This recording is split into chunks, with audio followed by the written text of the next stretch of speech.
வணக்கம்.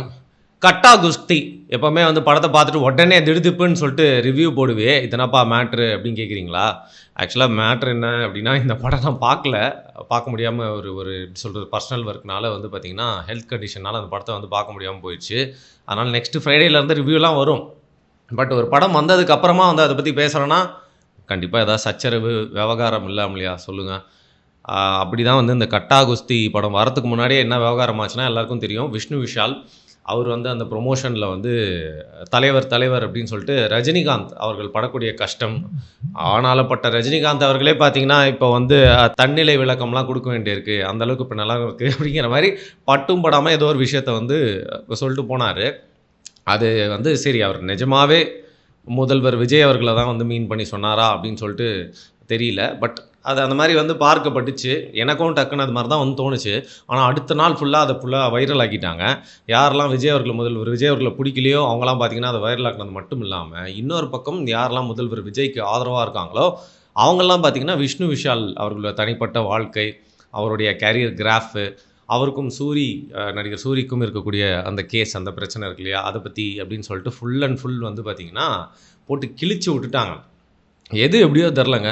இப்போ இருக்கிற சூழ்நிலைக்கு வேணுன்ட்டே இந்த மாரி பிளான் பண்ணி பண்றாங்களா அப்படின்னே வந்து தெரியல. ஒரு ஒரு சுமாரான ஒரு படம் வருது. இந்த படம் சுமாரான படம்லான்னு தெரியல, நான் பார்க்கல. ஒரு சுமாரான படம் வருது. கொஞ்சம் ஒரு பூஸ்ட் குடுக்கணும் அப்படின்னா வந்து, அப்போ இருக்கிற ஒரு சூழ்நிலைய பயன்படுத்தி, இந்த மாரி ஏதோ ஒரு விஷயம் பேசிட்டா, அது வந்து கான்ட்ரோவர்ஷியலா போயிரும் அப்படிங்கிற மாரி நெனச்சாங்களான்னு தெரியல. போட்டு கிழின்னு கிழிச்சுட்டாங்க. அது மட்டும் இல்லாம உங்களுக்கு தெரியும் விஷ்ணு விஷால் அவர்களும், உதயநிதி ஸ்டாலின் அவர்களும் கொஞ்சம் நண்பர்கள். ரெட் ஜெயண்ட்லயே நெறைய படம் ரிலீஸ் பண்ணி குடுத்துருக்காரு. அது மட்டும் இல்லாம அவங்களுக்கெல்லாம் வந்து பார்த்தீங்கன்னா, நெறைய விதமான இணக்கம்லாம் இருக்கு அப்படிங்கிறதுனால, "நீ ஏன் இப்படிலாம் பேசுற? உன்ன பத்தி தெரியாதா? உன் தனிப்பட்ட வாழ்க்கையில என்னலாம் நடந்திருக்கு? ராட்சசன் படம்க்கு அப்புறம் உனக்கு என்ன படம் ஓடுச்சு? கட்டா குஸ்தியே வந்து சுமாரான படம் தான். அதுக்கு எதுக்குடா செகண்ட் பார்ட்?" அப்படிங்கிற மாரி வந்து பார்த்தீங்கன்னா, அவர புடிச்சு ஆட்டுன்னு ஆட்டி விட்டுட்டாங்க. அதற்கப்புறம் இந்த படம் வந்து ரிலீஸ் ஆகுது. இந்த படம் ரிலீஸ் ஆனதுக்கு அப்புறம் தான் வந்து பார்த்தீங்கன்னா, கொஞ்சம் சில விஷயங்கள்லாம் நடக்குது. அதெல்லாம் தான் ஏங்க தேவையில்லாம அப்படின்னு ஒண்ணு இருக்கு. சமீபத்தில வந்து தாவேக்காவுடைய யூடியூபர்ஸ் மீட்டப். இப்பலாம் பார்த்தீங்கன்னா வந்து பெண்கள் அணி, இளைஞர் அணி, முதியோர் அணிலாம் கூட இருக்கலாம் இல்லையா? அது பல கட்சிகள்ல ஃபுல் அண்ட் ஃபுல் முதியோர் அணி தான். ஆனா இப்பலாம் வந்து பார்த்தீங்கன்னா, அந்த யூடியூப் அதாவது சோசியல் மீடியா டீம் அப்படிங்கிறது கண்டிப்பா தேவைப்படுது. அதுவும் தாவேக்காவுடைய வெற்றிக்கு அப்புறம் நிறைய தேவைப்படுது. உங்களுக்கு தெரியும் வாரத்துக்கு இருமுறை எல்லா ஊர்லயுமே வந்து பார்த்தீங்கன்னா, டாக்டர் விஜயம். உங்களுடைய உடம்புலோட என்னென்ன ப்ராப்ளம்லாம் இருக்கோ, டாக்டர் கிட்ட லாட்ஜ்ல வந்து நீங்க சரி பண்ணிக்கலாம் அப்படிங்கிற மாரி எல்லா ஊர்லயும் ஜென்ஸி மீட்டப்ப டிஎம்கே வச்சுட்டு இருக்காங்கல்ல. அதே மாரி எல்லா கட்சியும் ஏடிஎம்கேலாம் கூட ஏதோ 2கே மீட்டப்னு ஒண்ணு வைக்கிறாங்களாம். கொஞ்சம் ஓவரா தெரியல. சரி எனிவே ஃப்ரீயா விடுங்க. அண்ட் நாம் தமிழர் கட்சி அவங்களோட ஐடி விங்க வந்து பார்த்தீங்கன்னா, திருப்பியும் இப்போ சோசியல் மீடியால இருக்கவங்கலாம் மீட்டப்லாம் பண்ணி நெறைய இன்ஸ்ட்ரக்ஷன்லாம் குடுத்துருக்காங்க. அந்த மாரி வந்து எல்லாருக்குமே வந்து ஒரு தனி டீம் வச்சிருக்காங்க. அதில என்னதான் ஜெயிச்சிட்டோம் அப்டின்னா கூட, நம்ம பட்டம் தீட்டணும் அப்டின்னு சொல்லிட்டு டிவிகே யூடியூபர்ஸ் மீட்டப் அப்டின்னு வந்து வச்சிருந்தாங்க. அதில ஒருத்தர் தாவேக்காக்கு ஆதரவா வந்து பேசிட்டு இருந்தாரு. அவர் வந்து பார்த்தீங்கன்னா, தியேட்டரா ஏறி இறங்கி இந்த கட்டா குஸ்தி 2 படம் எங்கெல்லாம் ரிலீஸ் ஆகுதோ, அந்த தியேட்டருக்கு வெளியில வந்து இந்த படம் வந்து நல்லா இல்ல அப்டிங்கிற மாரி வந்து ரிவ்யூஸ்லாம் குடுக்குற மாரி நெறையா வீடியோஸ்லாம் வந்து பார்க்க நேர்ந்தது. ஸோ அதெல்லாம் பார்க்குறப்போ அது எந்த அளவுக்கு உண்மை, அவர் எதர்ச்சியா படம் பார்த்துட்டு அவரோட மனசுல தோன்றத வந்து சொன்னாரா? இல்ல ஏதாவது வந்து நம்ம தளபதிக்கு எதிராவே பேசிட்டாங்களே அப்படிங்கிறதுனால வந்து பார்த்தீங்கன்னா, வச்சு செய்யணும் அப்படின்னு விஷ்ணு விஷால் அவர்கள் நினச்சாரு. ஏன்னா விஷ்ணு விஷால் இந்த இன்டர்வியூக்கு அப்புறம் வந்து பார்த்தீங்கன்னா வந்து, அந்த தன்னிலை விளக்கமும் குடுக்குறாரு. தலைவர்ன்னு தான் கூப்பிடுவேன். இவ்வளவு நாள் வந்து பழகிருச்சு அப்படின்னு சொல்லிட்டு முடிஞ்ச அளவுக்கு சமாளிச்சு ஏதோ வந்து டேமேஜ் கண்ட்ரோல் பண்ண நெனச்சாரு. ஆனா அவரோட படம் ரிலீஸ் ஆயிருச்சு. அதுக்கே வந்து அவரு சந்தோஷப்படணும் அப்படின்னு நெனைக்கிறேன்.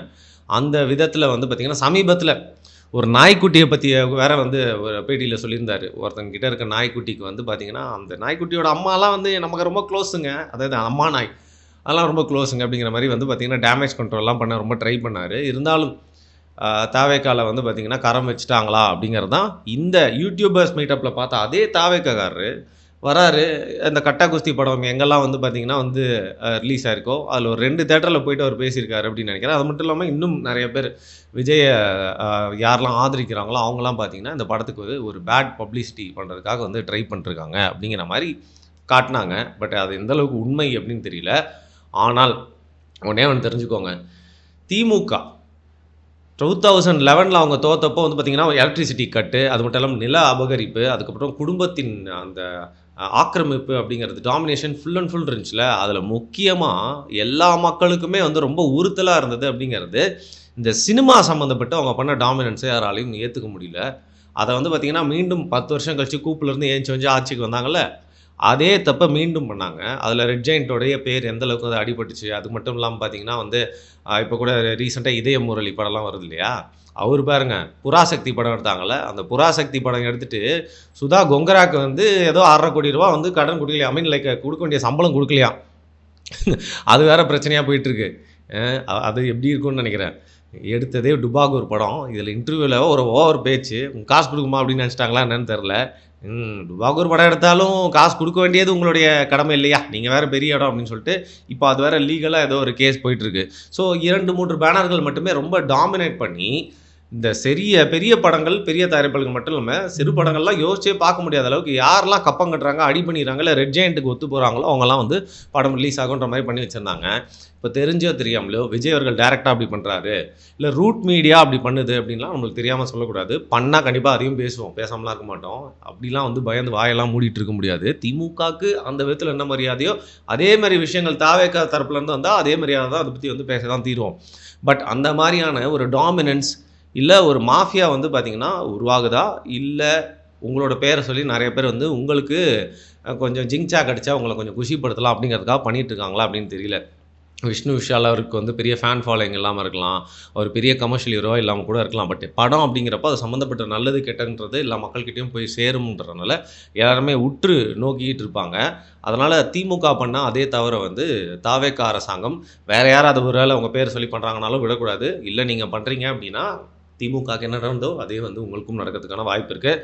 இன்னொரு விஷயம் நம்ம ஏற்கனவே இன்னொரு வீடியோவில் சொல்லியிருந்தோம், பாசத்தலைவனுக்கு பாராட்டு விழா அப்படிங்கிற மாதிரி வந்து பார்த்திங்கன்னா கலைஞர் கருணாநிதி அவர்களை கூப்பிட்டு வாரத்துக்கு ஒரு ஈவெண்ட் நடந்து அவரும் வந்து பார்த்திங்கன்னா சலிக்காமல் அந்த வீல் சேரில் இருந்த காலகட்டத்திலே வந்து அதெல்லாம் அட்டன் பண்ணிருந்தார். அது அவங்களோட அழிவுக்கு எந்த அளவுக்கு வந்து வழிவகுத்துச்சு அப்படிங்கிறத நீங்கள் மறந்துருக்க மாட்டீங்க. ஏன்னா நீங்களும் அஜித்குமார் அவர்களும் ஒரே மேடல் நின்று தான் நீங்கள் வந்து கலைஞர் கருணாநிதிக்கு செலை வைக்கணும், உயிரோடு வைக்கணும்னு சொன்னீங்க. அவர் வந்து மிரட்டுறாங்க ஸ்பீச்சும் வந்து கொடுத்துருந்தாரு. அதெல்லாம் வந்து பார்த்திங்கன்னா ஒரு பெரிய அதிருப்தியாக மாறி கூட வந்து ரஜினிகாந்த் அவர்கள் கையெல்லாம் திட்டிருப்பார்ல, அது இப்போயும் இருக்கிற மாதிரி ஒரு மீம்லாம் உங்களை வச்சே, அதாவது முதல்வர் வச்சே கிரியேட்லாம் பண்ணியிருப்பாங்க. அதை நீங்களும் பார்த்துருப்பீங்க அப்படின்னு நினைக்கிறேன். அதே மாதிரி ஒரு நிலைமை வந்து வந்துடக்கூடாது இந்த ஆட்சி. ஏன்னா நீங்கள் வந்து என்ன தான் சினிமாலேருந்து வந்தீங்க அப்படின்னா உங்களுக்கு சினிமா மேலே ஒரு ஆர்வம் இன்னும் இருக்கணும், ஒரு அம்யூஸ்மெண்ட் இருக்கும். சினிமா நபர்கள்லாம் நீங்கள் வந்து தொடர்ந்து வெற்றிக்கு அப்புறமா மீட் பண்ணிக்கிறதுனால உங்கள் ஃபேமிலியாக நீங்கள் பார்க்குறீங்க. சினிமா ஃபீல்டில் இருக்கவங்களும் வந்து பார்த்தீங்கன்னா அவர் நம்ம தொழிலேருந்து போயிட்டு முதல்வராக இருக்கார், நம்ம கஷ்டத்தை புரிஞ்சுப்பார் அப்படின்னு சொல்லிட்டு அவங்களும் நம்பிக்கையாக இருக்காங்க. அந்த துறையிலேருந்து நீங்கள் வந்ததுனால அந்த நன்றிக்காக அந்த துறையில் இருக்க பிரச்சனைகள்லாம் சரி பண்ணி கொடுங்க, தப்பே இல்லை. ஆனால் இன்னும் 2 மாதம் கூட முடியல, அதுக்குள்ளே உங்களுக்கு பாராட்டு விழா வைக்கிறாங்க அப்படின்னா பார்த்துக்கோங்க. இதே மாதிரி ஒரு ஒரு ஒரு வழக்கமாக இது போயிட்டு வருஷத்துக்கு 1 வச்சா கூட போதும், அதை பெரிய பப்ளிசிட்டி ஆக்கி மக்கள்கிட்ட கொண்டு போய் சேர்த்து. பார்த்தீங்களா எப்படி வந்து பாராட்டு விழா நடத்திட்டு இருக்காரு, அங்கே ஒரு கொலை நடக்குது, இங்கே ஒரு கற்பனை நடக்குதுன்னு சொல்லிட்டு முழுக்க ஒரு ஆட்சியில் நடக்கக்கூடிய தவறுகளை வந்து நீங்களே மேக்னிஃபை பண்ணி காட்டுற மாதிரி வந்து அந்த ட்ராப்பில் மாட்டிக்காதீங்க. உஷாராயா உஷாரு அப்படிங்கிற மாதிரி இந்த மாதிரி பாராட்டு விழாக்களில் சரி ஏதோ ஆசைக்கு ஒரு வாட்டி நடத்திக்குவாங்க, இனிமேல் இந்த சைடே வந்துடாதீங்க அப்படின்னு சொல்லிட்டு அந்த ட்ராப்பில் மாட்டிக்காமல் நீங்கள் வெளில வந்தீங்கன்னா மட்டும்தான் மக்கள் மேலே உங்களுக்கு நீங்கள் உங்கள் மேலே வச்சுருக்க நம்பிக்கை அப்படிங்கிறது மட்டும் இல்லாமல் உங்கள் மேலே வெறுப்பும் வந்து ஏற்படாது. இப்போது இந்த ஹீரோ மட்டும் இல்லை, பெரிய ஹீரோக்கள் நான் பேர் சொல்ல விரும்பல, இவர் ஆட்சி அமைச்சதுக்கப்புறமா வந்த ஒரு பெரிய ஹீரோவுடைய படம் செம்மையாக வசூலாச்சு. அவரோட கேரியர்லேயே வந்து பெரிய வசூல். அவரே வந்து பார்த்திங்கன்னா லைட்டாக மண்டிட்டு சில விஷயங்கள்லாம் பண்ணி தான் அவரோட படத்தை பிரச்சனை இல்லாமல் வெளில வர வச்சதுக்கு இந்த ஆட்சிக்கிட்டேருந்து ஹெல்ப்பை வாங்கியிருக்காரு. அப்படி இருக்கிறப்போ நம்ம பிழைக்கணும்னா நான் வேறு வழியே இல்லை. அது மட்டும் இல்லாமல் உங்கள் கட்சியோட ஒரு அமைச்சர் வேறு வந்து பார்த்திங்கன்னா ரெட் ஜெயண்ட்டோட படத்தெல்லாம் வந்து ரிலீஸ் பண்ண விடாமல் நாங்கள் பார்த்துப்போம் அப்படின்னு வேறு சொல்லியிருக்காரு. ஒருத்தங்க பண்ணாங்க அப்படின்னா அதே விஷயங்கள் நீங்கள் பண்ணிங்கன்னா உங்களுக்கும் வித்தியாசம் இல்லாமல் போயிடும். தவறு நடக்கிற இடத்துல கண்டிப்பாக வந்து பார்த்திங்கன்னா அந்த அடக்குமுறையை வந்து நீங்கள் உடைத்து தகர்த்து எறியணும், அதில் எந்த ஒரு சந்தேகமே இல்லை. பட் திமுக 2.0 முக்கியமாக அந்த சினிமா விஷயத்தில், கோலிவுட் விஷயத்தில் வந்து மாட்டிக்காதீங்க, மாறிடாதீங்க. இதுதான் நம்மளுடைய பார்வை. நன்றி.